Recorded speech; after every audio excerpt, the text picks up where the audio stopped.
Hi friends, ஒரு mini vlog பார்க்கலாமா? இது வெள்ளிக்கிழமை மாலை. வழக்கம் போல் கோவிலுக்கு நெய் தீபம் போடுறதுக்காக கிளம்பியாச்சுங்க. இது 10வது வாரம். 2 நாளாக இதே பேக்ரவுண்டில் வீடியோ போட்டுட்ருக்கேன்ல. என் தங்கை பெத்த சிங்கம் இப்போ என் வீட்டில் தான் இருக்கிறாரு. அவர் தாங்க நேற்று காலையிலே வேலையை பார்த்துட்டார், ஸ்டாண்டை உடச்சிட்டார். இப்போ மாடிப்படியில் தான் வச்சு வீடியோ எடுத்துகிட்ருக்கிறேன். அது வேறு அப்பப்போ தலையை கவுந்துக்குது. கோவிலுக்கு வந்தாச்சுங்க. முத்தாரம்மன் கோவிலில் கொடைவிழா நடக்க போகுது. ஸோ அதுக்கான ஏற்பாடுகள்லாம் நடந்துட்டுருக்குது. நம்ம தீபத்துக்கு தேவையான விளக்கும் வாங்கியாச்சு. 2 வாரமாக மாலை வாங்கி சாத்திட்டு இருக்கேன் இல்லைங்களா, சிவரளி மாலை.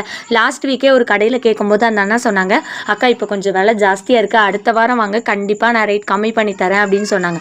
ஆனால் நான் இந்த வாரம் அந்த அண்ணாட்ட போய் கேட்குறேன். அவங்க சொல்கிறாங்க 1க்கு 2 விலை சொல்கிறாங்க. என்னக்கா பண்ணுறது, ஆடி வெள்ளிக்கிழமை அப்படித்தான் இருக்குது பூ விலையெல்லாம் அப்படின்னு சொல்கிறாங்க. பெருசாக எனக்கு பேரெல்லாம் பேசி பொருள் வாங்க தெரியாதுங்க. சொன்ன விலைக்கே வாங்கியாச்சு. நீங்கள் பேரம் பேசி பொருள் வாங்குவீங்களா அப்படின்னு கமெண்ட் பண்ணுங்கள்.